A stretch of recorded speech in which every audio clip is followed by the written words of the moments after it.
Welcome to the Winged Wheel Podcast. Here to talk all things hockey are your hosts, Brad Crisco, Ryan Hanna, and Evan Lobsinger.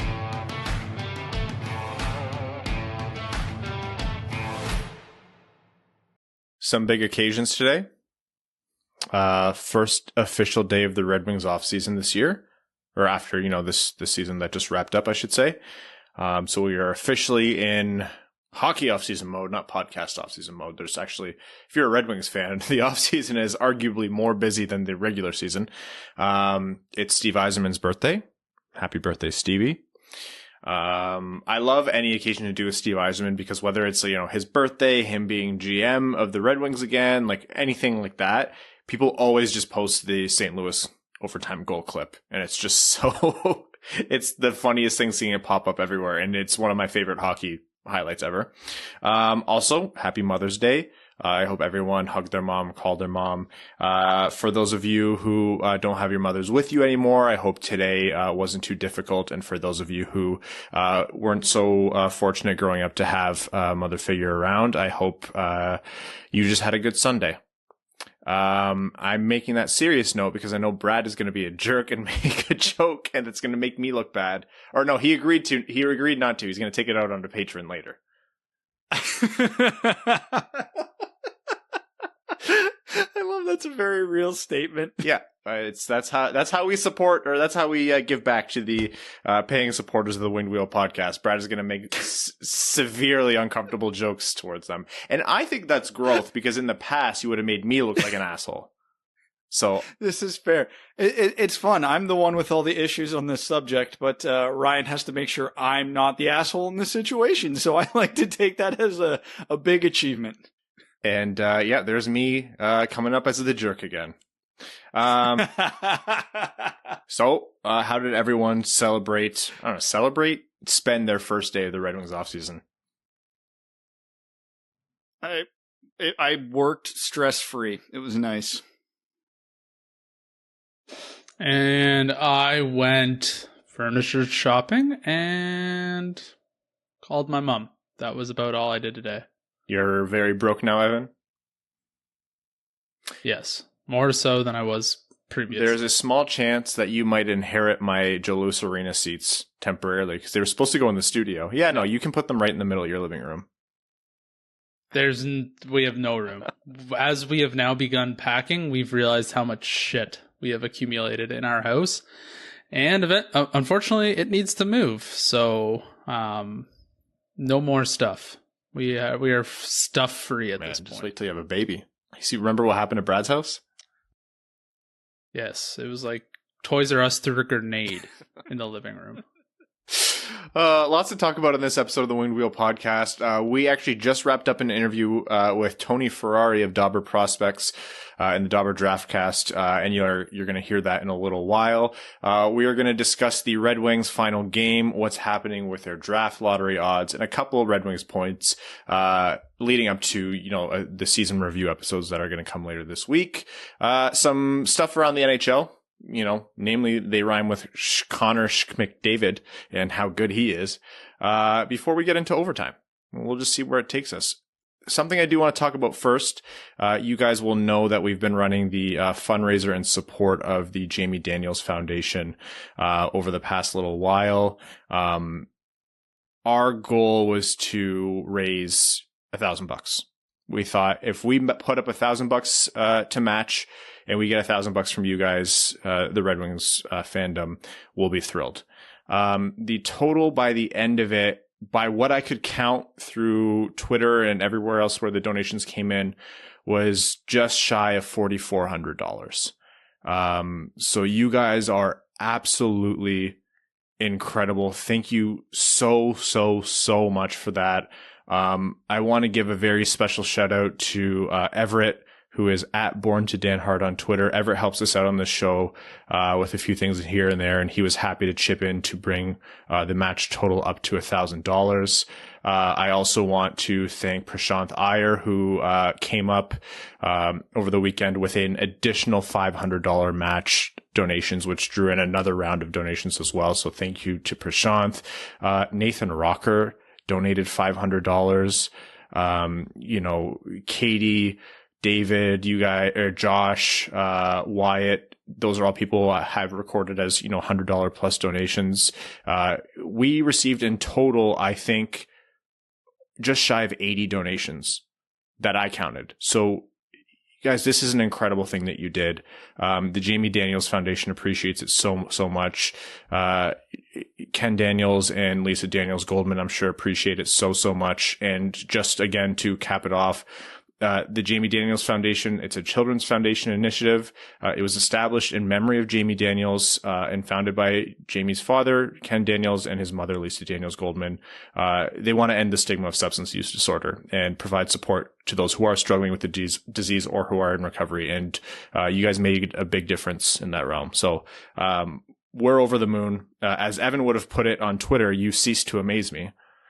So yeah, I'm a dummy. Don't do anything on Friday after working all week.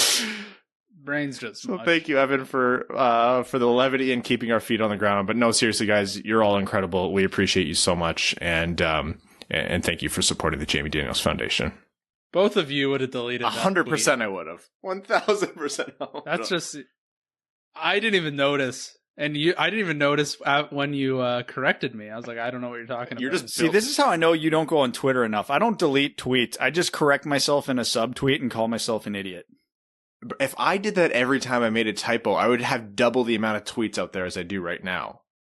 All I do is make that's how you pump the numbers up, man. You think I'm doing that by accident? That's not a plan? Come on. You guys are just built different. I'm weak. I'm simple-minded. I'm sorry. All right. The Red Wings, in typical Red Wings fashion, made their traditional late season charge up the standings, taking 3 of a possible 4 points against Columbus, ending up behind Columbus in draft lottery odds.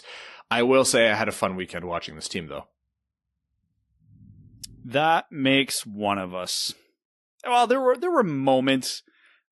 If there was a Red Wings player and their initials were JV, I very much enjoyed their weekend. Well, let's start out with that.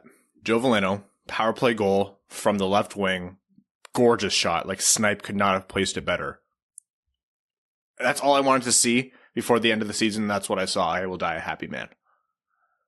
Yeah, he earned himself a healthy scratch with that goal, which we'll talk about. But yeah, I mean, it was Jacob Vrana on a beautiful cross-seam pass on the power play to an open man who could actually unleash a really good shot. It was the first time they attempted that all year, and it worked. What a concept. Disclaimer, might not have been the actual first time they tried it, but it worked, and it was beautiful, and we got to see Joe Veleno's goal, which was probably one of the highlights of the season.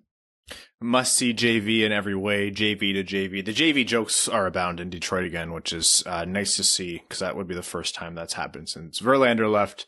Yeah, I was thrilled that Veleno got his goal. I wasn't too pressed that he got sent down. I assumed that had something about getting him in Grand Rapids before the end of the season, tank, there's a lot of veterans who might have been playing their last game for the Red Wings. I don't really care.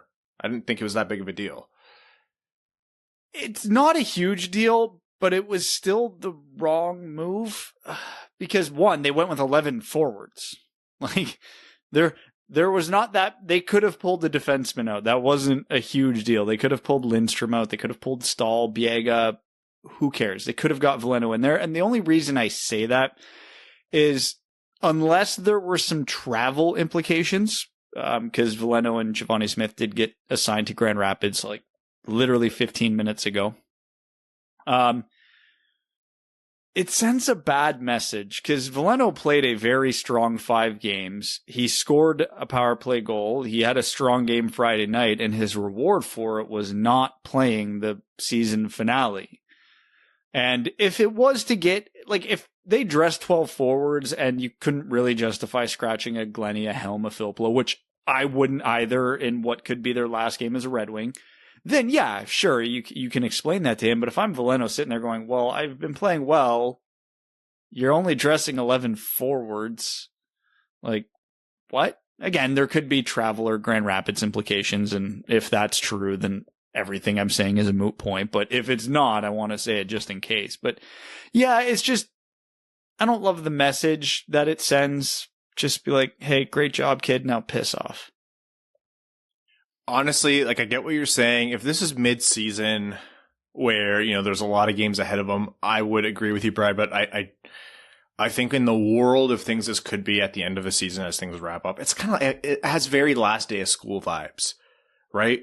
Like, and Veleno has a job to do even after that last game beyond the Red Wings, which is Grand Rapids. So I would bet a lot of money that it had something to do with that, or had something to do with getting a veteran in, or like, I don't know. It's a million, though. It's those tiny things that you don't see when you look into the goings on of roster movement in the NHL.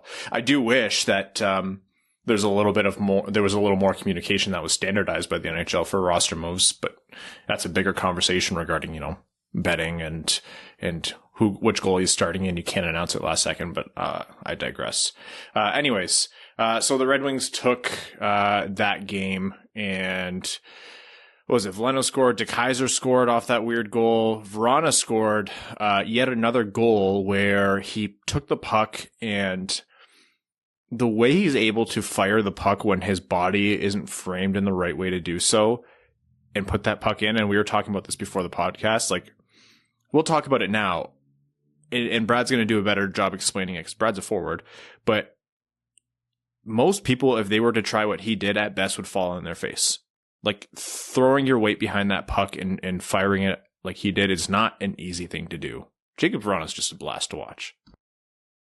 It is. And it's one of those goals where even to first glance, it looks like a nice goal. Panik gave him a good pass and he hammered a one-timer into the top corner. And that's always a nice goal. But when you actually break down that shot, that's one of those plays that if you've never attempted what Vrana had to do on that shot, you really don't get just how difficult it was, because that puck came in on him. So he had to kind of adjust his body, lean his weight forward, hit the puck with the toe of his stick, but his stick blade couldn't get flat on the ice because the angle he had to shoot it on. To take that shot without it being a one-timer is almost impossible. They hit it with a one-timer and put it in the top corner is just crazy. That's one of those goals, like, it's like you see it first and you're like, yeah, that was nice. You watch the replay and you go, that man is not human. Yeah, I thought it was stated really well on Twitter by Prashanth. One of his big takeaways of the year was he didn't realize just how good Jacob Vrana was.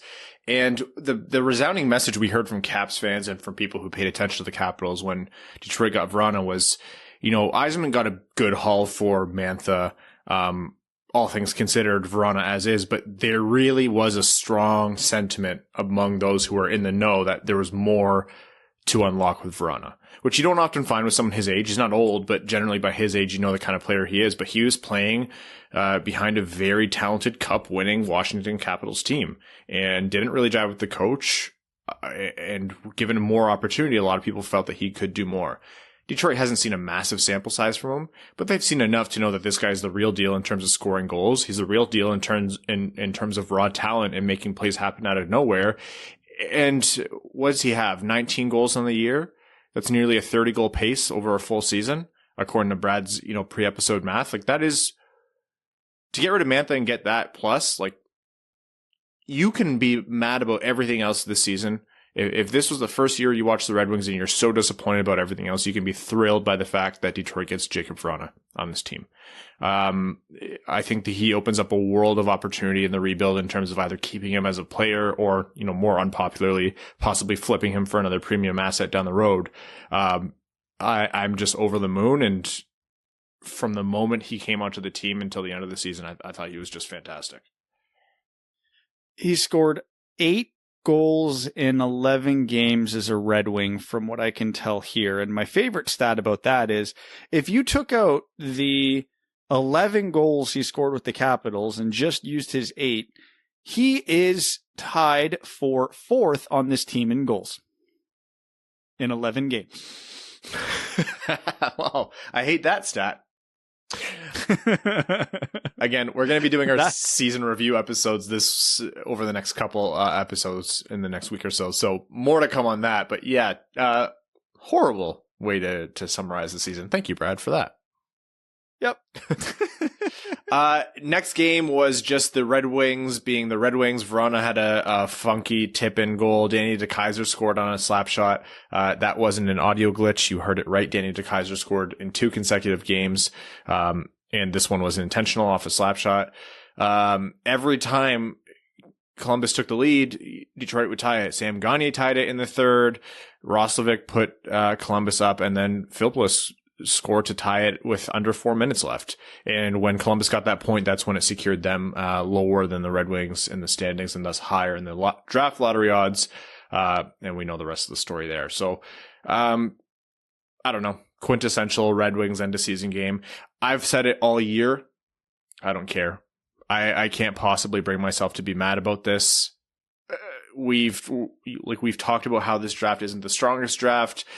From 1 through 10, you can make a case for a lot of guys, and in reality, the best player might not be taken. You know, the top 3 players won't be taken 1, 2, 3 in all likelihood this year. So if Detroit drops to 10th, whatever, is it good? No. Is it worth losing your mind over? No. It's just the way these things shake out. That's at least how I look at it. Well, I don't think the Red Wings can pick 10th, can they? Because they are getting passed by Vancouver or Calgary for sure, because they play each other 4 times. So someone's getting the necessary amount of points to leapfrog Detroit, and good chance both of them will if they split the games. The one thing that I do want to point out, because obviously I was like, everybody on Twitter was upset about the Red Wings blowing their draft position. Not that it's a big deal this year. Ryan's absolutely right. But I do want to point out that when Columbus took that 4-3 lead late in the third period, that was Columbus then followed that by playing the worst hockey I've seen any NHL team play in a 5-minute span in my fucking life. Columbus was, I don't believe in tanking. I don't think any team actively tries to tank on the ice, but that stretch of play by Columbus looked as much like a tank as I've ever seen. It was horrible. So of course the Red Wings tied it. So as it sits right now, and you guys probably know this, but just to rehash, the Seattle Kraken get the 3rd best lottery odds no matter what this year. So as it sits right now, locked into the worst and second worst odds, best odds and second best odds are Buffalo, who came 31st, and Anaheim, who came 30th. Those 2 have the worst, and then comes Seattle. So arbitrarily, Detroit can't finish better than those 3. New Jersey finished lower than Detroit. Columbus finished lower than Detroit. So Detroit at best can have the 6th best lottery odds. Now, below them still in the standings technically right now, but with higher win percentages, or points percentages, I should say, are Vancouver and Calgary. They play each other a bunch to end the year. Calgary has 5 games left. Vancouver has 7. If Calgary gets a single point in their last 5 games, they'll pass Detroit in the standings and thus have worse lottery odds. Vancouver is 5 points back at Detroit, but has 7 games. So if they get 5 of a possible 14 points, and 2 of them have to be regulation wins, it's a little bit more complicated. Detroit's RW column is at 16. Vancouver's is at 14. With 7 games left to play, a lot can happen. Detroit can essentially finish no worse than 7th if you count Calgary and Vancouver playing each other. At best, 6th here, if both Calgary and Vancouver pass them. 2 teams win the lottery this year. They've reduced it from 3 to 2. And thus, Detroit can move up to 1st or 2nd, stay at, wherever their draft position is, or get bumped down 2 spots. So their options for draft slot right now could be 1, 2, 6, 7, 8, 9, and nothing else. Yeah. I'm fine with that. You hope for the win. If it doesn't come, it doesn't come. Based on my rankings, I'd really like to avoid that 8-9, but I know the NHL draft will not sync up with my rankings, so it's probably fine. Why do you want to avoid 8-9? In my head. Why do you want to avoid 8-9? Because I have right now in my rankings, I have a pretty clear top 7. So if I were the GM of the Red Wings, I'd want to guarantee one of those 7 guys. I know my list does not matter, and I know the NHL draft will not follow my list, but we have nothing really to do until the draft except cover the draft and the expansion draft. So I'm going to pretend I'm the Red Wings GM so I have something to arbitrarily root for. I've yet to decide where the drop off is. Like, there's a lot of guys. I don't know if that's at 7, so I'm curious to see once we talk about lists where yours is. I don't know. As long as it's not a completely off the board pick again. I don't know. Not concerned. Anyhow, in wrapping up the Red Wings season, now on the clock is Jeff Blashill. His contract has expired. The Red Wings have to decide what to do with him. The indication I've had from a couple different people, sources, whatever, and this is very loose, is that it's going to be decided quickly. I would imagine by the time a lot of you are listening to this, I would bet that some news has come out. That's not guaranteed. That's just kind of the indication or the inkling that I have if I had to guess or put money on it. And obviously we're going to be talking more about that in the episodes to come, but a little bit of attention for that right now. My prediction, Blashill's back, 1-year contract with an option for a team option for a second year. I don't know where you guys are at, like what the vibe you get with Blashill is. Well, given that Columbus and Arizona already cut ties with their coaching today, rather than letting it drag out and have the quote-unquote dead man walking, I think that we're coming to a Blashill extension, because if Yzerman isn't making a snap decision here, he did not decide today whether or not he was keeping or moving on for Blashill. He's probably known for a while, and by a while it could be a week, 2 weeks, 3 weeks, but he's probably had a pretty damn good idea. So the longer this drags out, the more that leads me to think they're talking contract. If it's the other, we should probably hear very soon. Yeah, my thoughts were, the longer it goes, makes me feel like there's a contract being worked on and agreed upon. If there wasn't, it'd be pretty dry cut, done within, a couple days at the most. So I think we've got an extension on our hands. That being said, Steve Yzerman does like to keep things out of the media as much as possible. So it's 8:30 Eastern right now. I legitimately would not be surprised if they are letting him go. That news comes through at like 11:30 tonight. And I'm not even saying that to be a joke. Like, that is traditionally how Yzerman's operated. So it wouldn't be the biggest shock. Thank you for saying that on air, because otherwise I'd be so pissed that we went through this whole episode not acknowledging that that's a possibility. You're right. Steve Yzerman is a wild card, whether, he acts it or not. People don't understand that he does play things extremely close to the chest. So you can't read too much from what he says. You have no other choice. It's all we have to go on, but you really can't read too much into what Steve Yzerman says. Anyhow, that is a quick little look at the end of the Red Wings season. Anything you guys want to cover about the way the Red Wings finished off the season before jumping into our interview with Tony? Absolutely not. Incredible. Up next, we have Tony Ferrari to talk about the U18 Worlds that just ended. Canada dominated that tournament through and through and ended up victorious. And we got a look at some future stars, most notably in 2022 and 2023 in Wright, Michkov, and Bedard. So tune in as Tony gives us the rundown on what happened with that tournament, and enjoy the interview. Our favorite bald draft analyst. Tony, I love that you've put that in your Twitter bio. It makes it so much easier to identify you. Oh, it's just the easiest way to identify me. Like, I walk around, the shines are out there in the rinks. Everyone knows it's me. Yeah, anytime I come close to Windsor, I know I'm there because I just see a giant beacon in the sky. That's mean. I shouldn't make fun of it. Yeah, no, it's fine. It's nicer than what my kids tell me, so. Oh, God. What did they say? Oh, they're just mean. Like, my son, my 9-year-old, constantly tells me to grow my hair back because he just doesn't like the way it looks. And I'm like, dude, if I could, I would. I can't. Like, it's not a thing. Yeah, we're all big fans of male pattern baldness, little one. Thank you for that.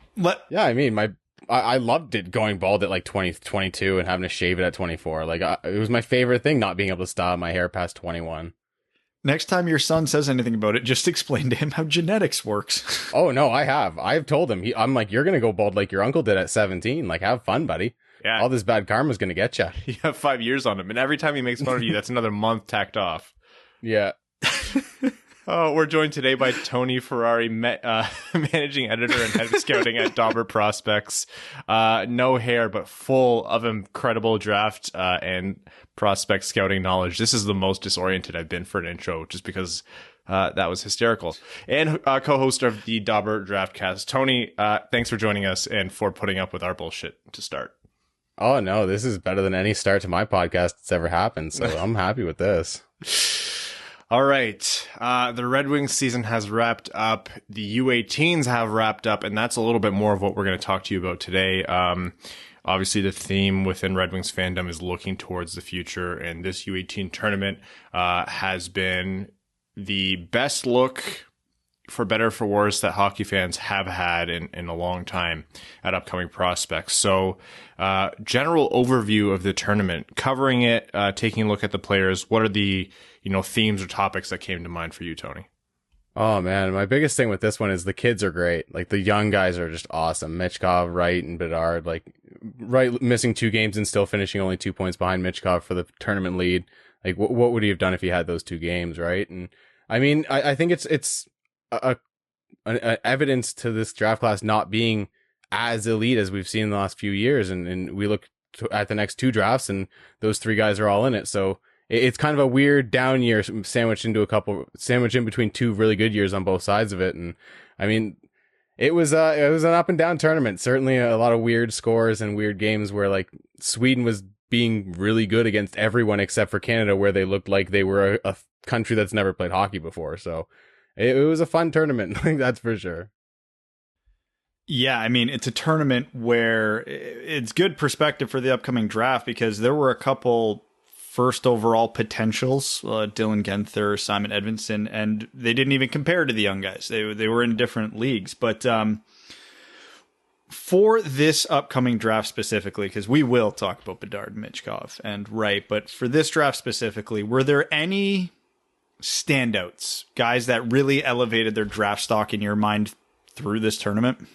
I think Mason McTavish is one of the guys that definitely kind of raised his draft stock for me because coming into the year, I had a lot of concerns about his foot speed and his pace and everything like that. And over in Switzerland, he looked great. Like, his pace was up, his speed was up. He was playing center even over there, and he looked really good. So I'm like, okay, this is going to be a good opportunity to see how he looks. And in my opinion, outside of Wright and Bedard, he was the best Canadian on the ice almost every night. It was really fun to watch him play. He got to see the games at Wright where it was out, so it was nice to see that as well. But even a few other guys like Samu Tuomala, Ville Koivunen on Finland, both of those 2, I think, raised their draft stock because I think with Tuomala, everyone kind of was like, oh man, this guy's a shooter and he's not much else. And he ended up with 5 goals and 6 assists in the tournament. And some of the assists came right at the end of games to win the game, basically setting up guys like Samu Salomon and stuff. And Ville Koivunen just quietly had a really, really good tournament. I think there's a few guys that definitely raised their stock. But the one I want to talk about the most is Fedor Svechkov, the Russian center. This guy's been kind of rising up boards all year long, and this was a bit of his coming out party. He had 10 points in 7 games. He wasn't the Russian leading scorer. He was 4th on the Russian team in scoring, actually, behind Michkov, Chibrikov, and Danila Yurov, who's eligible next year as well.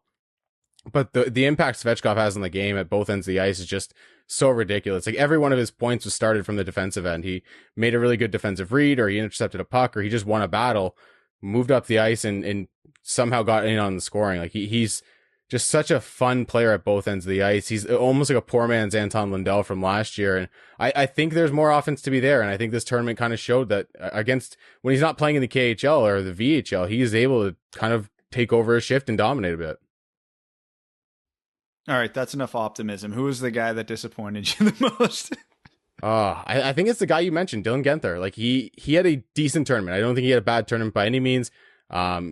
It was just kind of there. He wasn't bad at any point, but like, there was missed opportunities. Like, I go back to, I think, the first game of the tournament where he's driving at the net right at the start of the game, and you're like, oh, this is good. This is definitely in. And he just chips it wide. And it was a lot of that. It was just a lot of missing his mark, not being out there.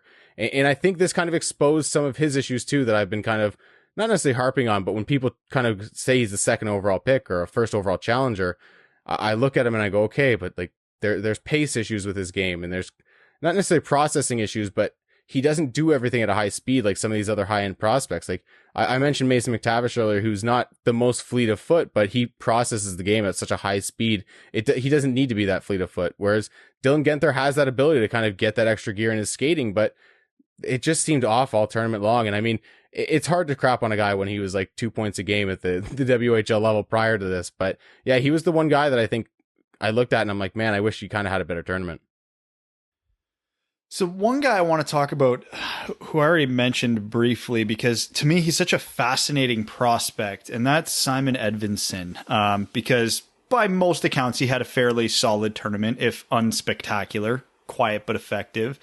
He hasn't had the production in Sweden that most people would hope from him, but because he's so big and so smooth that he gets, you know, all these favorable comparisons to already top NHL defensemen, but he hasn't quite put it all together. So now that we've had a full season from him and a showcase tournament with him as a primary piece, where's your stance on him right now? I think my stance on him is basically where it was before the tournament. He's a guy that I probably have just outside my top 10. I think he's one of the most misunderstood prospects in this entire draft class. So many people look at his skating and his ability to kind of push up ice a little bit at the junior levels and whatnot, and they think he's an offensive defenseman. I don't think he's that at all. I think he's a good transition player. I think he's a guy that if he can make the right decisions with the puck, he's going to be able to make the passes up ice, but he's not a guy I really love in the offensive zone by any means. I think he shows a lot more traits defensively that I like than on the offensive end of the ice. And that's a little bit weird to say after a tournament where like he had a couple of games where he looked absolutely terrible defensively, especially specifically against Canada. But he's a guy that I think he has a lot of the tools. He can make the passes. He can move the puck with his feet. He's an excellent skater. Like you said, he's so smooth. But there's refinement in his decision making that I think needs to happen, especially when he's moving the puck up ice. Like there's just so many times where he'll have all this room in the world, and instead of passing it to an outlet, he just fires it in the offensive zone and ends up losing it because he just dumps it in, and no one's really attacking with speed or anything except for him. So he's an interesting prospect. I think he's a guy that the potential's there to be one of the better defensemen in this draft. But I think you look at guys like Brant Clark, even Owen Power, who I'm not the biggest fan of, who wasn't at this tournament, but like Luke Hughes, who was supposed to be here. I think all those guys for me are just a tier above him in terms of combining that raw ability with the ability to kind of think the game at that level.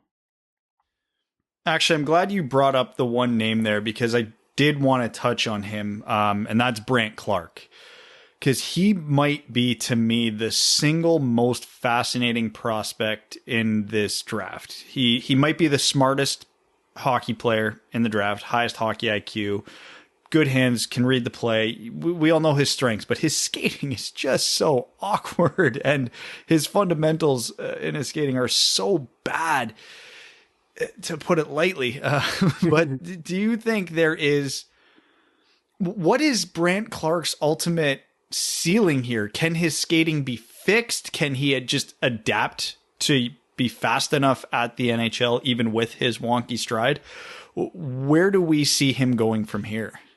I think he's probably the best defenseman in this draft right now. I think as we kind of look at everything that we've seen so far from all these guys, he's the one that I have most faith in translating at this point. I think Owen Power, of course, everyone's going to want him because of his size, his skating and stuff, but he's a little bit like Edvinsson, where you have that decision making worry. Whereas with Brant Clark, like you said, he's so extremely smart. One of the things that I really liked when I interviewed him on my podcast is we were talking about his adjustment to Slovakia and the play over there. And he was saying that the thing is, it wasn't him that had to be the one that did all the adjusting. He needed his teammates to adjust as well, because in Slovakia, he was having everyone, 4 players would be back in the defensive zone when he's got the puck behind his net. And he's like, guys, go, like, I'll hit you with the pass. Like, I'm not going to turn it over. In that adjustment and that aggressiveness was like, he knew he needed to get that, because he's not going to change his style of play just because they want to play this uber conservative game where they don't score at all. He wanted to try to push the pace, and he did a really good job with that over there. And as his play kind of improved over there, he started rising up boards again because people soured on him, especially because of that skating. And with the skating, he's mobile. I've stopped kind of grading skating as a whole. I started to grade mobility, especially last year, because you look at a guy like Cole Perfetti, for instance. He wasn't a good skater either, and he was just always so in the right spot. He was able to get to his spots. He was mobile enough to overcome the wonky skating stride, and I think Brant Clark is very much like that. There was one clip I think Dylan Krill posted about Brant Clark's skating where he ended up just like sidestepping all the way across his own blue line right off the face-off in the middle of the ice and moving up ice with ease, and there was no issue with it. And I think, yeah, it looks really awful. Like it looks like I'm out there skating, and it's not good at all. So there's going to be things that you can clean up with his stride, and I think you can do that. He's a little bit knock-kneed, which is going to be another issue that he's going to have to kind of deal with and show that he can kind of overcome. But man, like this kid's mobility and his smarts are just so good, and combining with the skill and just the offensive aggression, like this kid really does have a chance to be a number one defenseman, and there's not many guys in this draft that I think have that opportunity.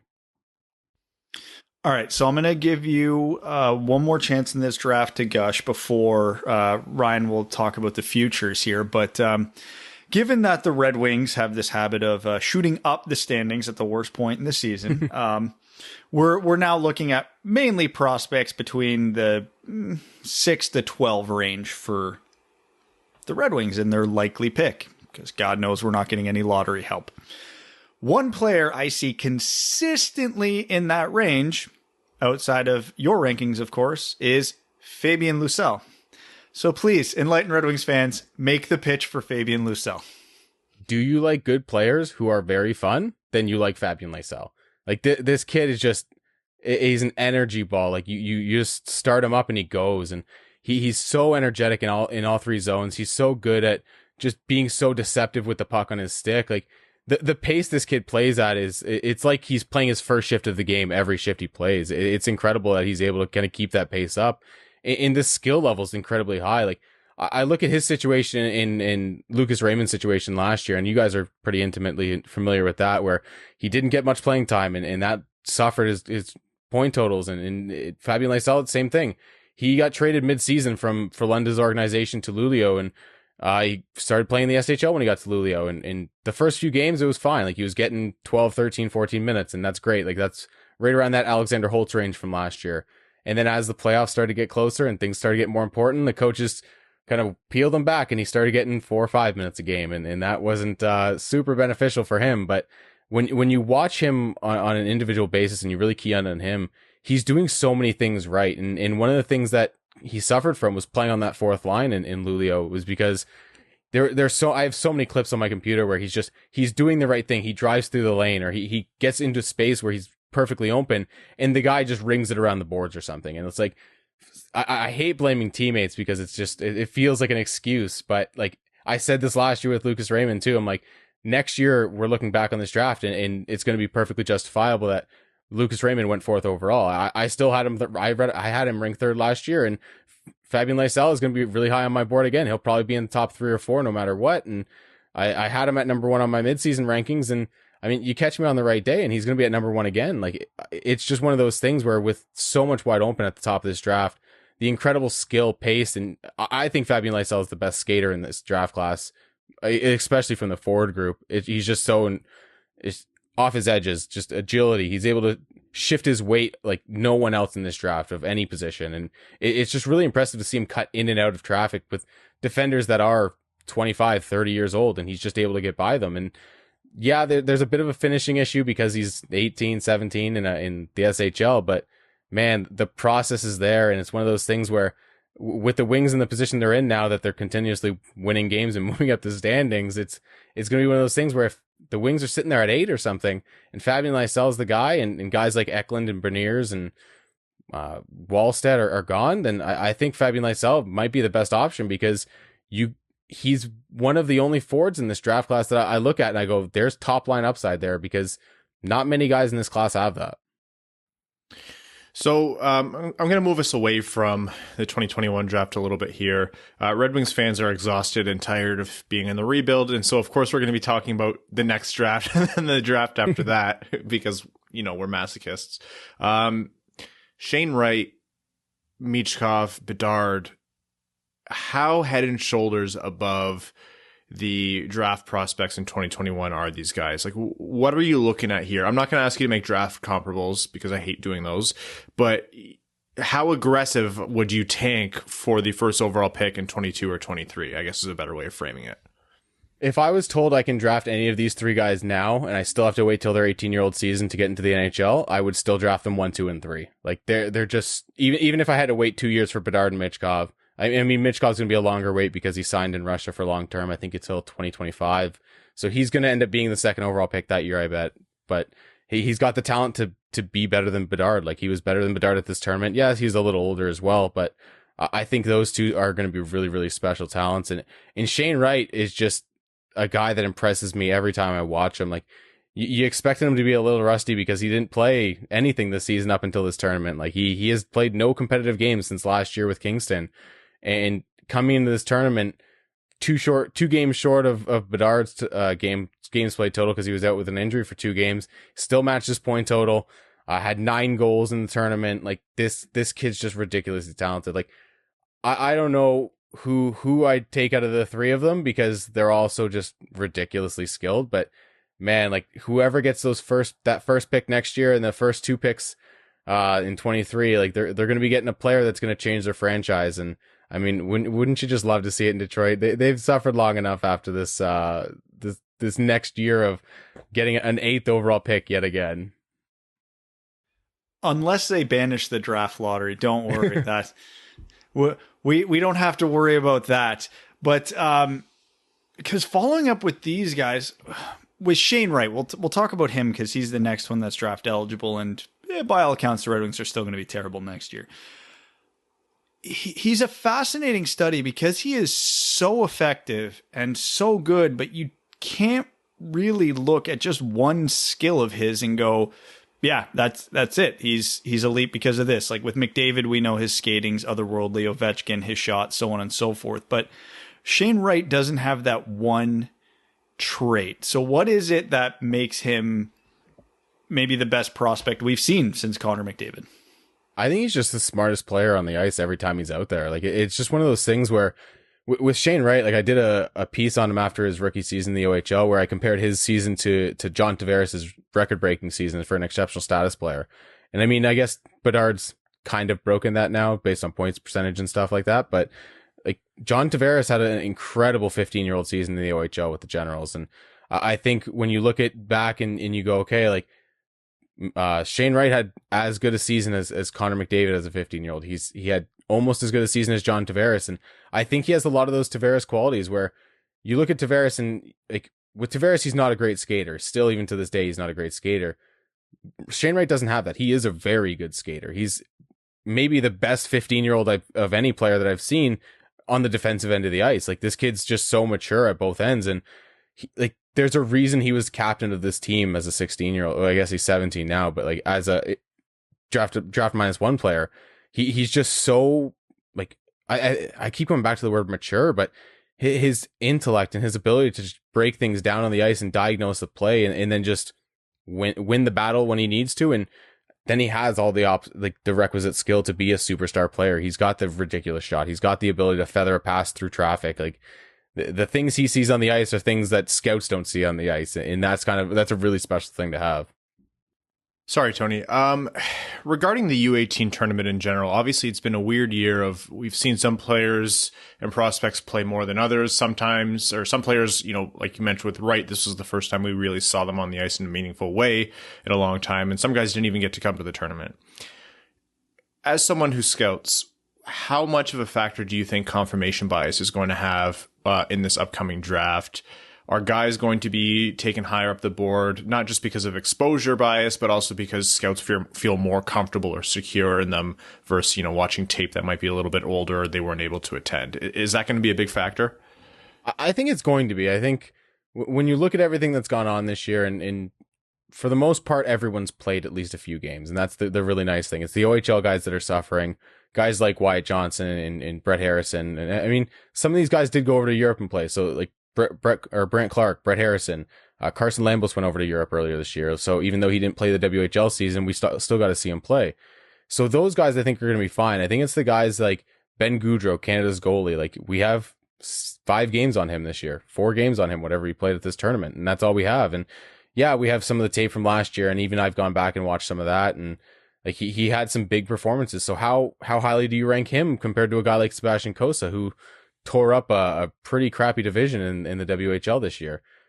It's going to be interesting to see where a lot of these guys go, because this tournament might have been that one thing to see these guys. And I mean, if a scout was already really high on say Ben Gaudreau, and they see him play at this tournament, by all accounts, he had a great tournament.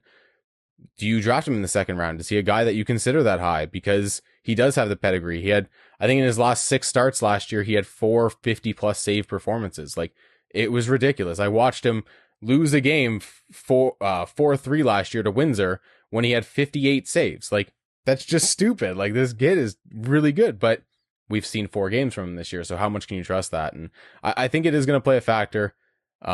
Like I said, the kids who went over to Europe, it's great that we got extra games of them, even if it was only 15, 20 games. But man, like there are going to be guys like Ryan Winterton, who was at this tournament, who just didn't have a standout tournament by any means. He wasn't bad by any means, but he was on the 4th line the entire tournament. He didn't get much opportunity to actually do anything, and we don't have an OHL season to judge him off of. So do we go back to his 15-year-old season or his 16-year-old season, sorry, and kind of judge off that, and how much can you really project? So I think this is going to be one of those years where I think we might end up seeing a little bit less OHL players drafted, and I've talked to other scouts and they said the same thing. And then when we do get to the next year, I wouldn't be shocked to see a lot of OHL players drafted, especially overage kids. Like, I'm not going to be shocked at all if a guy like Ethan Del Mastro, I mean, I think he'll get drafted. Like, he's a really good prospect, but a guy in his situation where he's only played this tournament or he hasn't played at all doesn't get drafted. Jack Mathieu, like, played defense at this tournament, was kind of the 7th defenseman all tournament.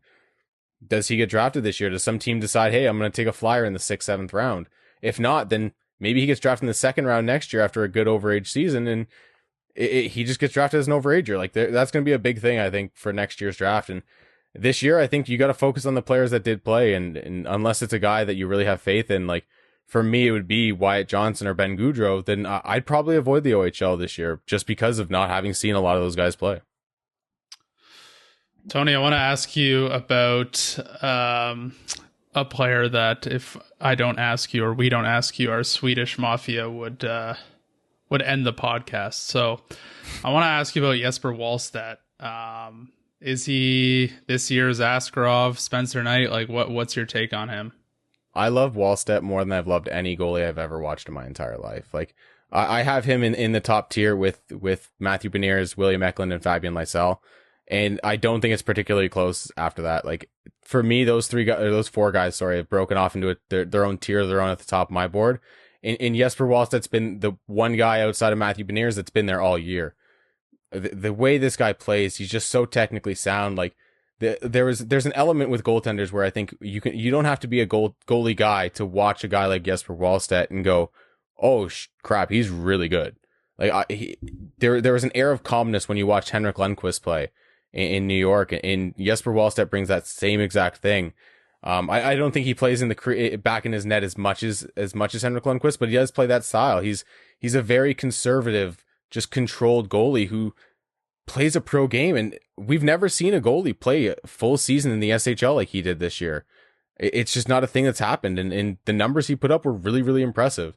I think Jesper Wallstedt, I mean, if a team gets crazy, like, he's worthy of the 1st overall pick this year, and no team's going to do that because goalies don't get drafted that high. And I think Jesper Wallstedt probably does end up falling to that 8 to 12 range, similar to the way Askarov fell last year. But if I'm ranking those 3 guys, I have Knight and Askarov, and then Wallstedt's above both of them. For me, it's as clear as day with those 3. Yeah, I have a really hard time watching goalie prospects and saying, oh, this guy's better than this goalie, blah, blah, blah, blah, blah. Like, what? I just don't really see a difference between the Askarov, Wallstedt, and Knight. Like, all 3 of them were unreal at their draft age. Like, what's different between Wallstedt and Askarov or Knight? Like, what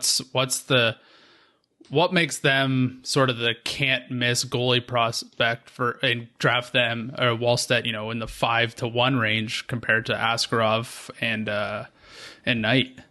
I think with Knight, we see a nice balance of athleticism and technical skill. We're seeing that now that he's playing NHL games this year. Even, like, he's done a really good job of being able to make that big save coming out of his technical form and everything, but still being able to control his movement and not overslide to the sides and stuff like that. And with Askarov, it's not that. He's very just much athletic. He is very much the guy that's going to make every save look like a beauty, even if it's just a routine glove save or a save into the chest a lot of times. He's maybe the most athletic goaltender I've ever seen. And that leads to some mistakes sometimes. And he's going to be the guy I think that we see with maybe a Bobrovsky type career where he's winning the Vezina one year and then he's a league average goalie the next. And maybe if you end up giving him big money in a system that doesn't play the greatest defense like Florida, you're going to end up with a bad goalie over the time. But with Wallstedt, the thing that I love about him is just he's so refined in his movement. And a lot of times when you describe a goalie as robotic, people take that as a negative. But it's almost like systematic the way he plays in net.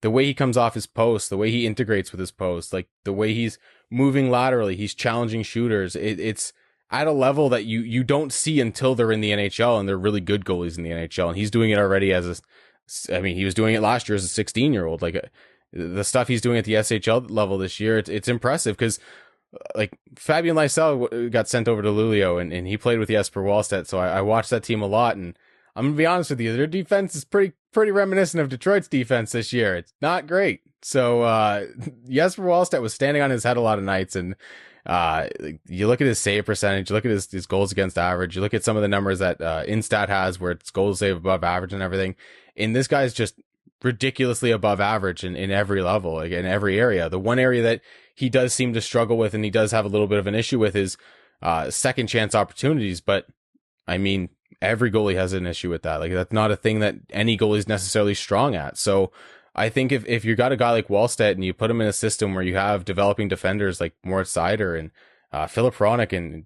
Dennis Cholowski maybe one day and all these different guys that are coming up, you're going to have something there because this guy is able to just shut things down and bring.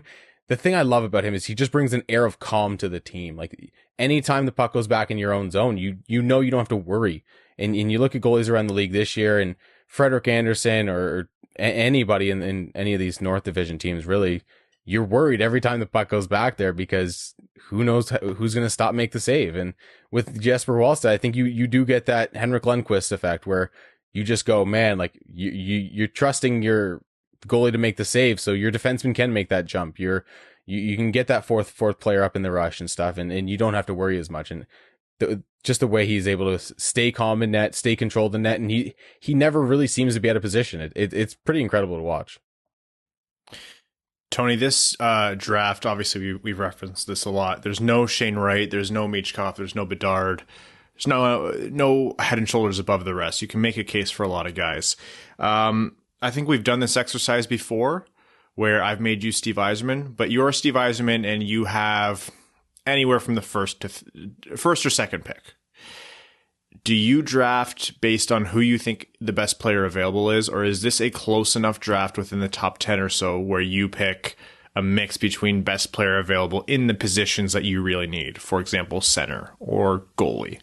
I think with this draft, if you have the first or second overall pick, I think you can justify taking Matthew Beniers pretty easily. Like the guy is so complete. He's so like ready to be a pro. And I think you give him another year. I think every player in this draft, you give another year. Like my biggest worry is someone drafts Owen Power and throws him into the NHL next year, because I think he does have the ability to be one of those really, really special players, but he's going to need some development. He needs some time. And for me, the two guys that I look at if I'm drafting first or second overall, and I'm kind of not wanting to throw the big risk and draft Lysell and go for that upside, because I think Lysell has a big range. He could be a fourth line energy guy, or he could be a first line scoring winger that's putting up 70 points, 70, 80 points.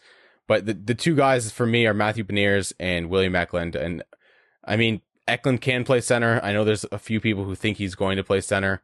I think he's a winger personally, but with him and Beniers, I think you're going to get an NHL player that's going to play in your top six pretty much guaranteed. Like, and that's not something we have a lot in this draft. So I think those are two safe guys. I think those are two really productive guys that we've seen. And for me right now, I'm probably leaning William Eklund if I have the number one pick. But man, either of those two, I'd have no issue taking. Jesper Wallstedt's right in that conversation. I think Jesper Wallstedt has to be in the conversation, especially for a team like Detroit. And then, I mean, Steve Yzerman's a wild man. Like maybe he does go wild and take Fabian Lysell. Maybe he decides to do something like that. But I think Matthew Beniers and Willie Mecklin are the two guys I'd probably target right at the top. All right, Tony. There's going to be so much more draft content to come. We are going to be having you back on. Maybe we have you on. Yeah, let's get Tony on for one of the mock drafts. What are we doing? Oh, yeah, let's go. Yeah. We're looking forward to having you back on. Everyone, Tony Ferrari, I have to say, one of the most dedicated, knowledgeable, and easiest follows to make on Twitter.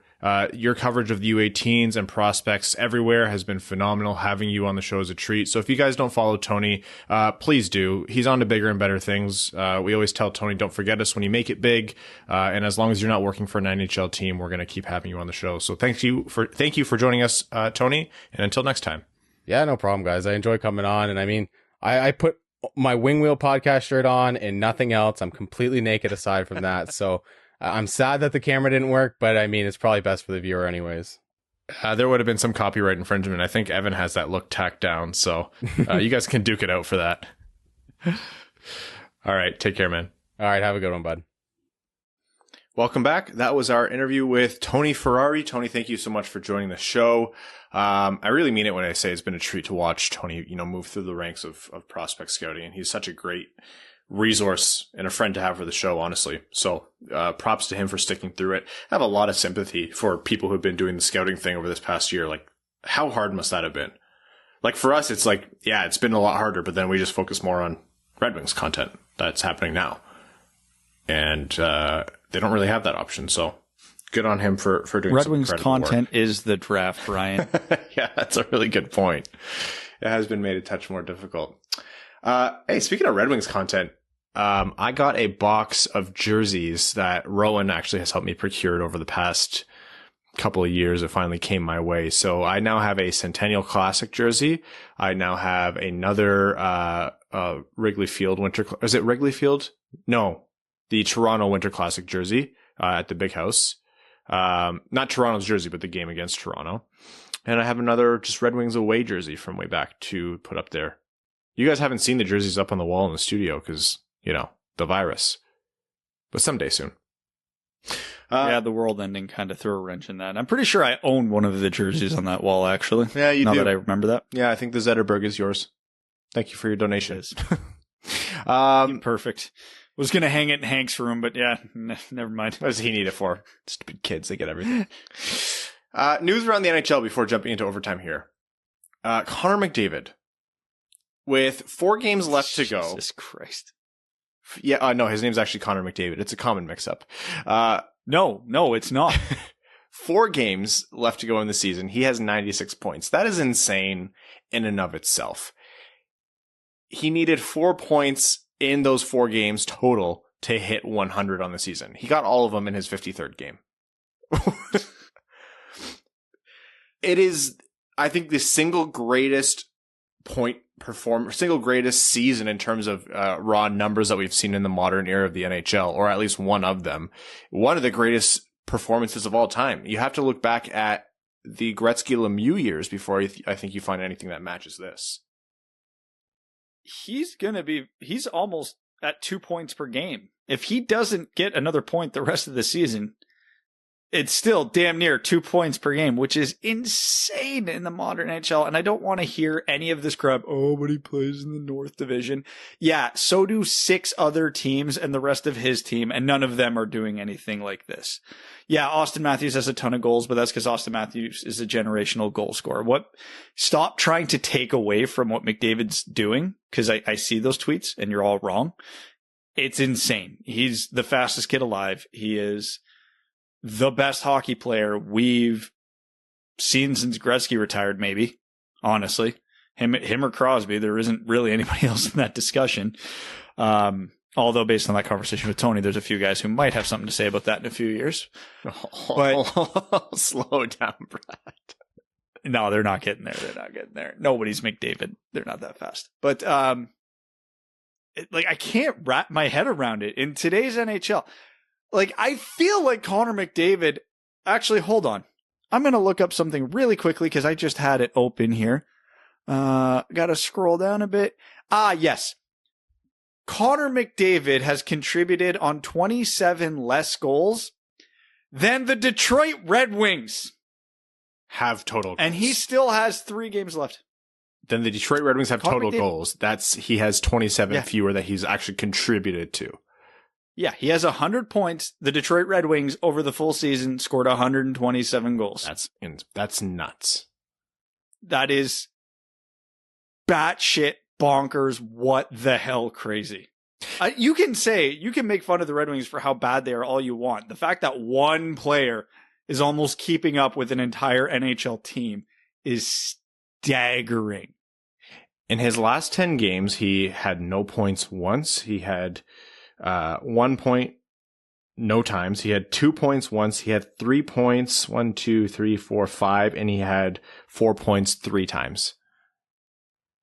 4, 3, 2, 4, 3, 0, 3, 4, 3, 3. That is what a finish to this guy. Like, He is I talk a lot about Sidney Crosby. Neo, and we are all in the Matrix. Yeah. The things he does at the speed he does it. I talk a lot about Sidney Crosby. I have a lot of admiration for what he's done in this era of the NHL. I think Crosby at his peak was quite obviously the best player in the world, and he held that title for a long time.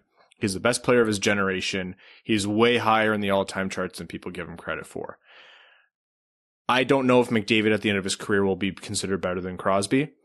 I have still never seen any player in my life do things that Connor McDavid does at the speed he does them. If he made those moves alone, like at a regular speed, he would still be the best player in the world. And he does it at literally the fastest pace you'll ever find an NHL player play. I'm not sure we'll ever see it again. He was made in a lab. He was made in a lab to be the fastest man alive. It is bonkers. I think Connor McDavid is ready to be called up. Whatever league is next, I think he's earned the right. The Galactic Super League. Yeah, the Interstellar Super League. He'll be a second line center on the first day, and he'll be first line center for Slagathor Zorp by the end of the season. That guy. I'm sorry. No, it was stupid. It was stupid, but I went with it, and I won't apologize again. I love it. Thanks. I love it. That's amazing. The fact that you could just come up with a strange Slagathor. alien name. There probably is like some like Slovenian sixth division team, and they're like, you'll be hearing from our lawyers over that. We actually do You're Googling this. I'm diving in. How do you spell Slagathor? Oh, it's with letters that you can't pronounce. It's all just hieroglyphs. We actually have some listeners from Slovenia. I always see it on our metrics. Anyhow, the Connor McDavid, every season people love this exercise of taking the obvious pick and making a case for someone else who's not obvious for the Hart Trophy.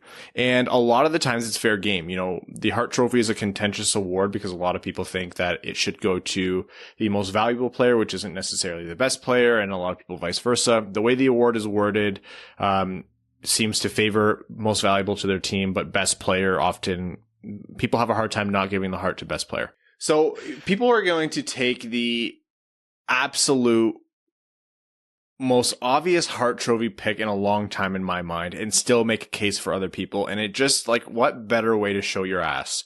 It is totally fine. It is totally fine to say Sidney Crosby or Austin Matthews are having phenomenal seasons, and it's so heartbreaking that they won't be acknowledged because there's an aberrational amount of points being put up by Connor McDavid. But that's what's happened. He is the most valuable to his team. He is the best player in the world, and he did have the best season. I just don't see how it's even a contest. Because people overthink this. The fact that Leon Draisaitl plays for the Oilers is going to throw a big wrench into everybody's argument. Oh, is he really the most valuable player to his team, as the definition of the award says? He has Leon Draisaitl. Yeah, well, Austin Matthews has Mitch Marner and Sidney Crosby has Evgeny Malkin. So piss off. That's not even an argument. You could almost make the case Draisaitl is actually the weakest of those 3 supporting players. I wouldn't put him there, but you could make the case. And Connor McDavid's contributed on, I believe, 58% of the goals the Edmonton Oilers have scored this year. I don't care what definition you use if you just give it to best player or most valuable to his team. It's Connor McDavid. I don't say this as a joke. If you take Connor McDavid off of the Edmonton Oilers, they are a lottery team right there with the Detroit Red Wings. Like, comfortably. He is that special, and he means that much to that team. I'm going to make a reference to Formula One here, and I'm really sorry. It's not, I know a lot of people don't care, but I know we have a lot of listeners who do watch F1. McDavid is akin to Lewis Hamilton. They're just on another level, and having him on your team means you can do things that other teams can't. You can afford to have a terrible day on defense or a terrible day in net because you know Connor McDavid is going to go out there and just push the goals button and put together goals, whether he's assisting them or he's the one scoring them. The same way Lewis Hamilton in Formula One, he is such a phenomenal driver and the best car on the grid, mind you. But, you know, there was a race today that he won because he is such a good driver. Mercedes had the option for this, you know, out of left field strategy that came through and worked that pretty much he and maybe one other person in the world could have performed in a car. When you have the best athlete in their sport on the planet on your team, you can do things that other teams can't. And like Brad said, this is a team that is way worse without him. We're talking like people are getting fired in the offseason worse. They are not constructed like a Stanley Cup contender is traditionally constructed. But when you have Connor McDavid and then Leon Draisaitl to boot, you can do things and you can win games when by all rights, if you look at everything outside those players, it's just not there. There were stats being talked about on Twitter. Like you would think McDavid's line mates also have a ton of points. They don't. It's McDavid, Draisaitl, big drop off. Like there's in forward points. I think Tyson Barrie is third on the Oilers in points, if I'm not mistaken. Here's the horrifying stat. So Leon Draisaitl is second in NHL scoring behind Connor McDavid. Leon Draisaitl is a great player, but a big reason that Draisaitl is second in league scoring is Connor McDavid. So if we take Leon Draisaitl out of the equation, the next closest players to Connor McDavid in the scoring race are Brad Marchand, who I don't think we're talking about enough for how good of a season he's having, and Mitch Marner, who have 67 points. Connor McDavid is 33 points clear of the field. What is anybody's argument that he's not the MVP? There is none. Insane. Anybody. And everybody's allowed to have their opinion. And even if I disagree with it, I can respect it. This is the one year, and I'm glad they make voting publicly now. Anybody that doesn't vote Connor McDavid for the Hart should have their voting credentials revoked because you are just not fit. You are not watching the same sport as the rest of us if you put anybody but Connor McDavid at number one. I will hear an argument for 5 players for number 2 on that list. There is no argument for number 1. All right, let's jump into overtime, which for the last time this season is brought to you by the FanDuel Sportsbook, who we have been so proud to partner with as they bring us more excitement and have brought us more excitement all year. They're America's number 1 sportsbook for so many reasons. And for the last time, guys, the FanDuel Sportsbook picks. I don't know what we call this segment. The FanDuel Sportsbook, Brad, Ryan, and Evan pick their betting or pick their bets for the season or for the next couple days, and you guys decide whether you want to win or lose money with them. It's a little bit wordy for the segment, but we'll roll with it. Okay, let's take a look at some matchups. Edmonton visiting Montreal. Obviously, Montreal is not under a ton of pressure, but they still technically are. Interesting payouts this game. Edmonton is the favorite on the road, minus 116, but Montreal has a minus 104 payout. So not a lot of big money to play there. There's no real big underdog, and the over-under is set at 5.5. And I think that's purely Connor McDavid's fault that the over is the favorite. So what's your take there? Montreal's actually played McDavid tough this year. Montreal still has something to play for. Edmonton is locked into the 2 seed. So I wouldn't even be surprised if Edmonton starts scaling back McDavid's minutes to rest him for the playoffs here. So, and we know what the rest of the Oilers look like. So I'll take Montreal here, and I'll go with the under just because Montreal doesn't score a lot. So if they're even slightly able to contain McDavid, it'll probably hit the under. I'm going to agree with you. I'll still take the over. I think end of season, I think that you can't discount Leon Draisaitl. Even if they play McDavid 10 minutes, he'll probably find a way to score 2 goals. So, but I'll go for Montreal and I'll go for the over here. I'll take Edmonton just because of the segment we just had about Connor McDavid being the second coming of Christ. I don't really like Montreal's game right now. They let in a lot of goals. They haven't been particularly good. So I'm going with Edmonton, and I'll take the over. All right. Tampa Bay versus Florida. The Battle of Florida is going to be an incredible playoff series. They're still facing off in the regular season. Florida is the favorite at home with the over-under set at 5.5, with the over being the underdog. The over being the favorite there for money. What do you think about this Battle of Florida? Well, they played yesterday, and I think there was 142 penalty minutes in that game. So I am completely amped for the, what do we call this? The Sunshine State Showdown? Yeah, that's not bad. Go with that? Go with that. All right. Honestly, I think this is the playoff series I'm most looking forward to in the entire first round of the playoffs. These are two of the best teams in the NHL. It's the first time they've ever played each other, and they have real bad blood going right now. I'll take the over for penalty minutes in the next game. As for the game itself, I don't know. This one's tough. Tampa's battling it right now. I'll take Florida with the under. I'm going to go Florida as well, and I think I'm going to go with the under as well. You know, maybe things are a little bit more muted in terms of end of season. They want to rest these guys. They don't want these guys out there getting their butts kicked only to be injured to play against the same team. So yeah, I'll go with the boring one. I'll go with Florida and the under. I have no idea who's starting for Tampa, but if it's Vasilevsky, I'm taking the under, as per usual. Florida's been the better team than Tampa lately, which is, I don't know if I've ever said that. But I think Tampa will return to form now that they've got a little bit of fire in them after the Royal Rumble they just experienced. So I'll go with Tampa and the under. All right. As the playoffs this year are divisional seeding, so the first 2 rounds are going to be in division guaranteed. I'm pretty sure that's how it goes. This one is almost the most likely second round matchup that you could possibly predict in the NHL. Colorado visiting Vegas. Colorado as the visitors are the very slight favorite, -110 as opposed to Vegas's -106 payouts here. Over under set at 6 even, with the under being the favorite. How do you take a look at this, especially knowing that these players might be playing each other in a few weeks?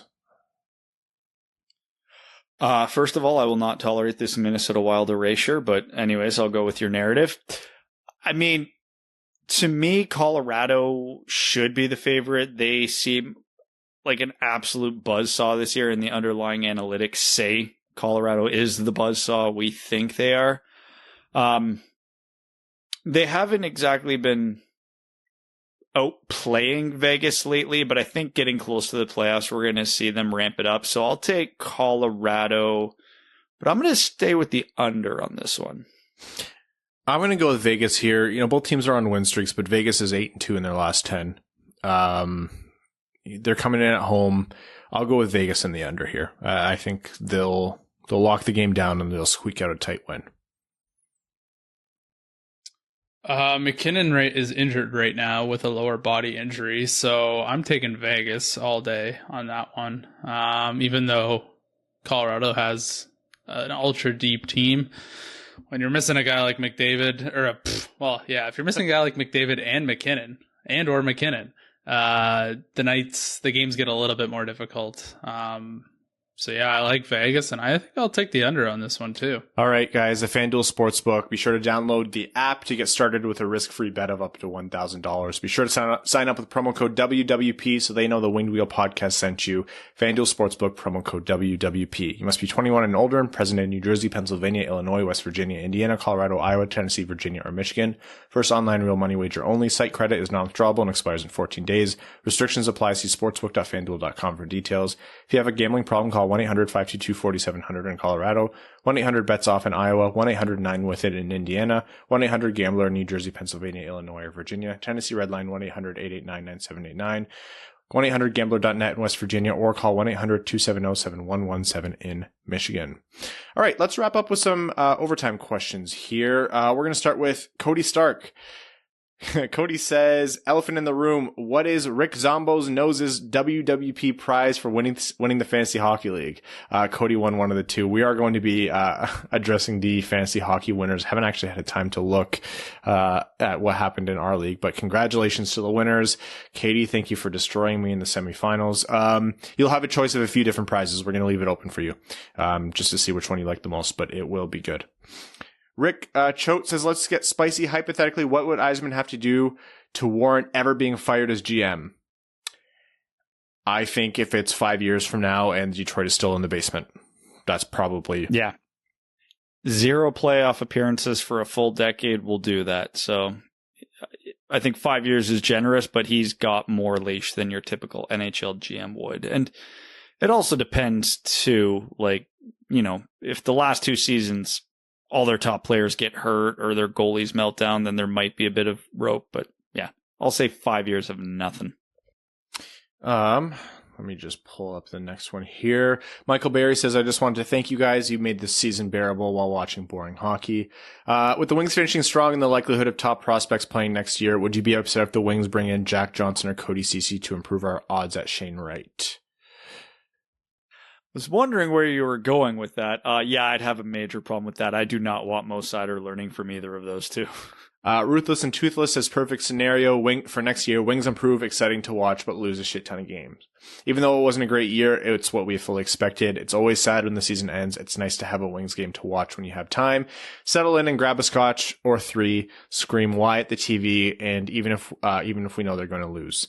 I've been a Wings fan for 30 plus years, and while it remains a game, it's more than that. It's a passion. Cheers, guys. Thank you for all your hard work. Until next season, stay safe. Thank you, Ruthless and Toothless. Everett Johnson says, after watching what Connor McDavid has done this season, I thought, how cool would it have been to be a generational talent?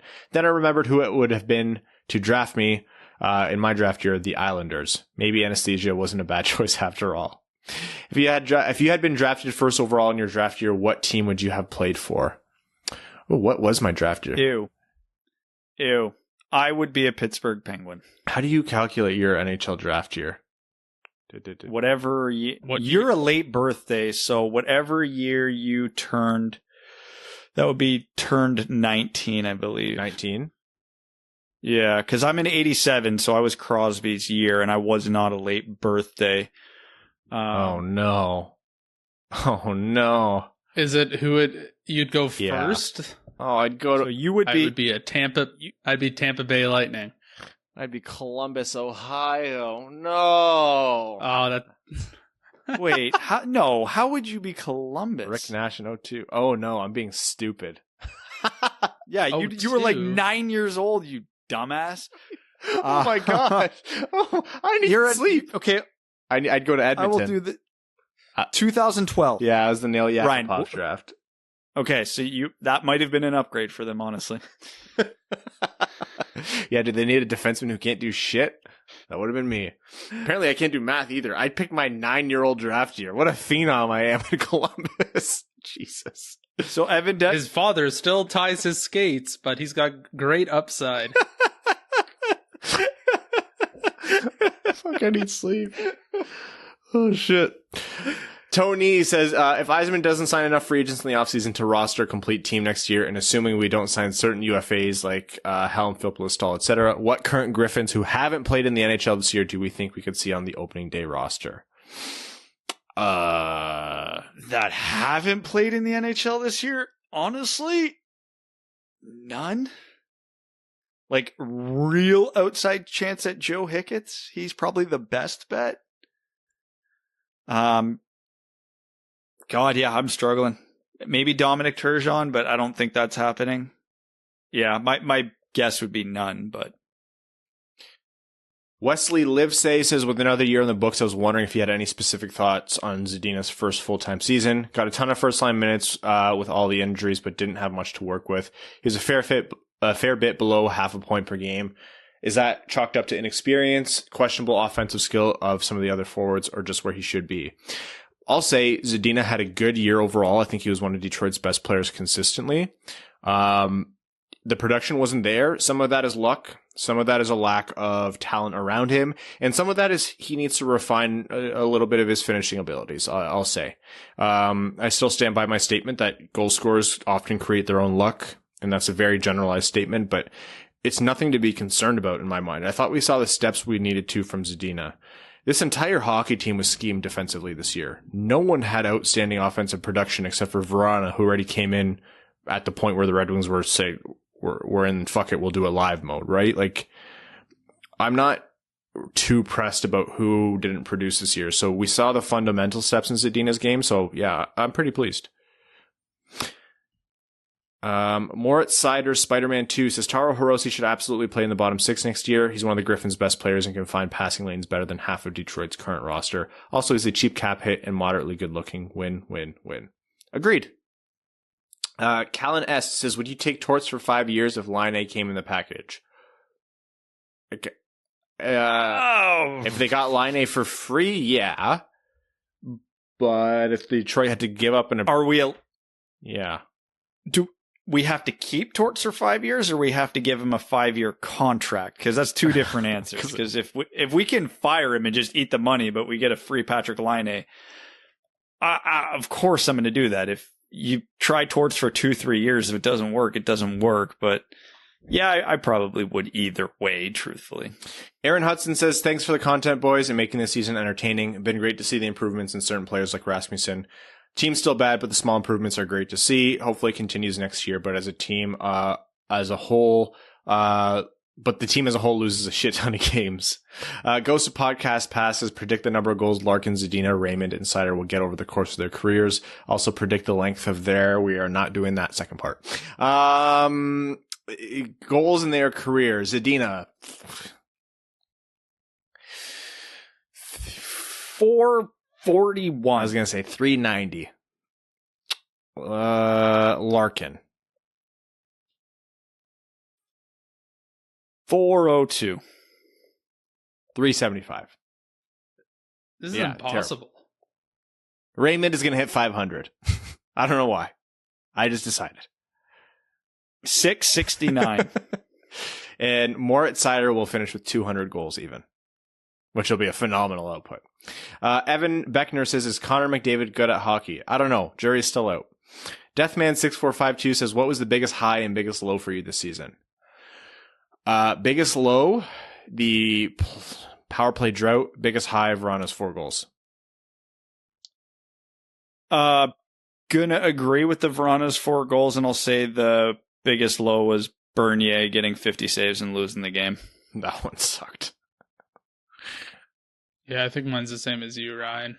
That power play drought was a real low. Cost us a lot of money.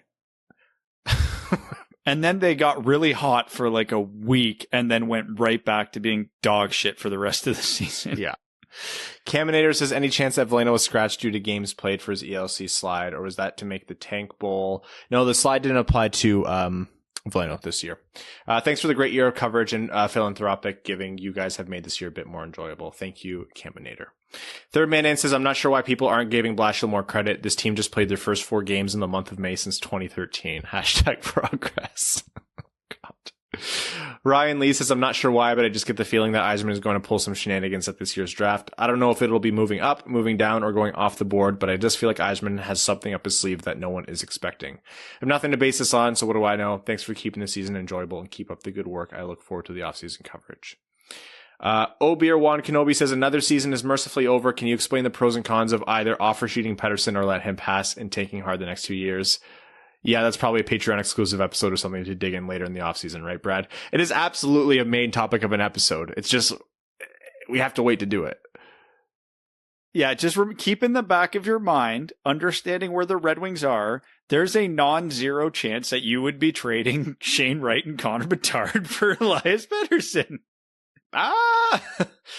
Matt S says, I see Blash returning next season on a 1-year deal since the team improved as a whole. What coach do you want to see behind the bench in 2022? I would like Larionov or Gallant, given the Wings connection. Keep up the good work, dub crew. Yeah, it's a pretty long list of guys that I would like to see. Gallant, Larionov, good bets. Lambert, I've heard good things. Gronberg would be a nice, fun experiment. There's a lot.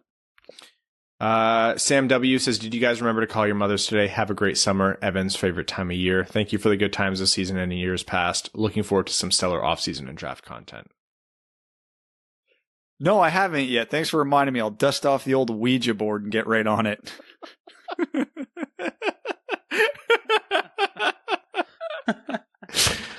Oh, God. Sam, you didn't deserve that. I'm so sorry. He usually saves that joke for me most years, so apologies to you.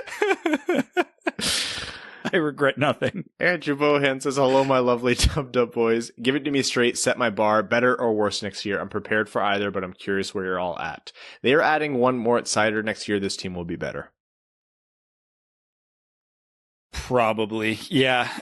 Almost every one of their key offensive players either regressed or finished below where we thought they would offensively. Even with Blashill's abhorrent offensive scheme, there's no way that happens again. Some guys will improve or regress to the mean while adding a Moritz Seider.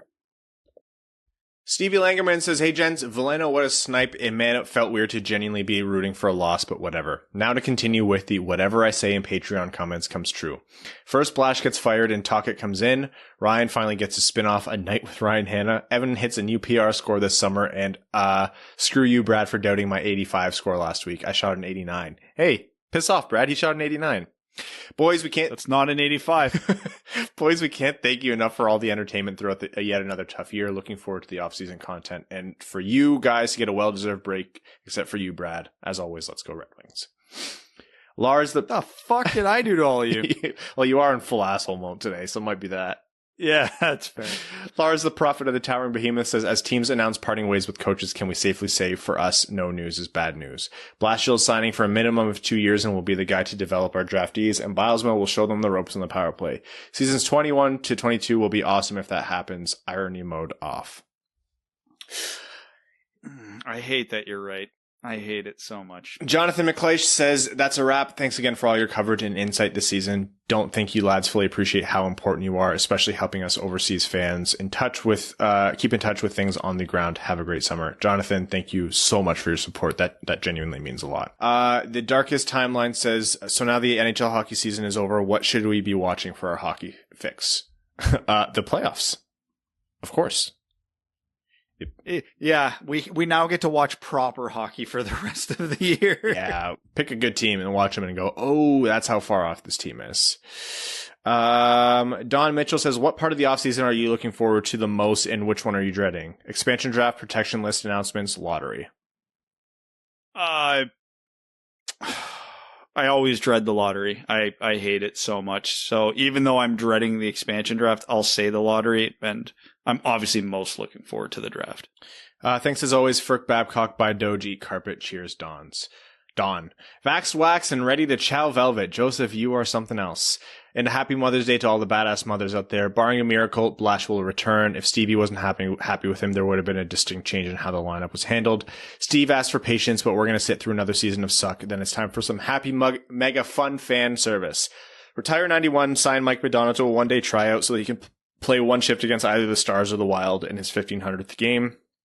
Swap Disco Dan with Igor Larionov, sign Wayne Simmons. Of note, Brad said last offseason that he was all for this because Simmons grew up a Red Wings fan, but then a few weeks ago he said he'd pass on him. Which one is it, Brad? Actually participate in Pride Day, 3 words, Mickey, Kiss Cam, Giovanni Smith, and Alvin Grava, buddy cop film. Aussie for Hall of Fame, stay fresh, cheese bags. RC, that was a lot. RC Tendy says, this year, this was a much better season than last year. This should be an exciting offseason, hopefully getting a new coach, top 10 pick, maybe an offer sheet, and Moritz Seider will soon be the NHL full-time. The future is bright. Slava Kozlov's doppelganger says, I hope, I'm driving through rural Pennsylvania and I have bad service, so I hope I make it. I took work off tomorrow. I can actually enjoy myself listening to a Monday episode. As I'm typing this, it's snowing, so frick me. What do you think Seider's season will look like next year? Fun. If Jeff Blashill's the coach, a lot of healthy scratches, 12 minutes a night. No, I think top 4 minutes respectable numbers. I'll say if he plays 82 games, he'll finish around 20, 25 points. Good defensive metrics, and we're all generally very happy. Yarvik7 on Reddit asks, do you see Eisman canning Disco Dan now that the season is over? Honestly, I can see it happening. I could. I'm not sure what his contract is like and whether they want to be paying out an assistant coach. It depends. I would imagine he might get another year. If Blashill stays, I'll guess Disco Dan stays, but I think it's more likely that Blashill stays and Disco Dan leaves than Blashill gets let go completely, if that makes sense. I'm never a fan, no matter how bad anybody is. If you're getting rid of a coach, like, it's got to be the staff. The dynamic is ruined. If you get rid of the assistants but not the coach, then the coach is coaching scared, which truthfully isn't fair to the coach. And if you get rid of the coach but keep the assistants, then it's a weird dynamic. I don't know. For me, if you're going to do it, don't half-ass it, but I don't know. I could see either. PLH2729 says, let's say hypothetically Eisman decided he'd be willing to deal Larkin in the offseason. What would it take in return for you to be comfortable letting him go? Oh, multiple picks and pieces, and those picks better be first rounders in 2022 and or 2023. Think of the return that Mantha got, but add one more major piece. All right, one more here. Let's go with this one from Cross Crease Pass. Are you guys hopping on any bandwagons for the playoffs? I usually jump on Vegas.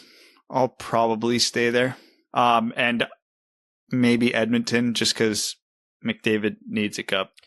Yeah, I think it'd be nice to see McDavid win a cup. I'm going to go with my tried and true whoever's playing Toronto. I think that's a fun one. And Minnesota's fun to root for because I think that team's hilarious. All right, guys, we're going to wrap up this episode of the Winged Wheel podcast. We're going to be back with you midweek to maybe discuss Blashill news, start our season recaps, and just generally berate you with our voices. We'd like to thank all of our listeners. We'd like to thank the sponsors of this show throughout the regular season, FanDuel Sportsbook. It's been a pleasure working with them. We'd like to thank all of our name-level sponsors of the Winged Wheel podcast, Arjun Shankar, Yves Bartel on behalf of the Sarah Grand Foundation. Rowan, you deserve some acknowledgement because I know the Patreon ate your comment again, so apologies for that. Brett Bailey, Terry, driver of Evans Ferkwagon, Taylor Tadgel, Brandon M, Citizen High Five, Craig Kibble, Greach, Han Ali, Hassam Al-Qassem, Jacob Turner, Jake Kiefer, Jeremiah Dobo, Joe Santangelo, Kalen Wood, Cody Stark, congrats, Kyle Hashman, Kyle McClure, Matt McKay, Matthew M. Rice, R.A., Ryan Hubbard, Scott Martin, unmentionably nasty hot dog water, Zach Spring, Andrew Bohan, Sam Bengtson, Adam, I wish I could finish like Ernie, another former junior goalie turned golfer, Antonio Gracias, Connor Layton, Evans Bingo Card, Jeremy Brocker, John Evans, Joseph Minama, Josh Yelton, Kevin McCracken, Quaz, Matt Keeler, As Good As It Gets, Shitbag Supreme, Stan Olsen, Trevor Pevovar, Vaxed Waxed, and Ready to Chow Velvet. What a way to end. See you guys later this week. Thanks for tuning in to the Winged Wheel Podcast. Be sure to check out wingedwheelpodcast.com, where you can subscribe to the show on iTunes, Spotify, or wherever you get your podcasts. You'll also find links to other ways to support the show, such as Patreon, official podcast apparel, and more. And don't forget to follow the show on Twitter at Winged Wheel Pod. And of course, the hosts at Brad Crisco, at Ryan Hanna WWP, and at Hockey Town Evan.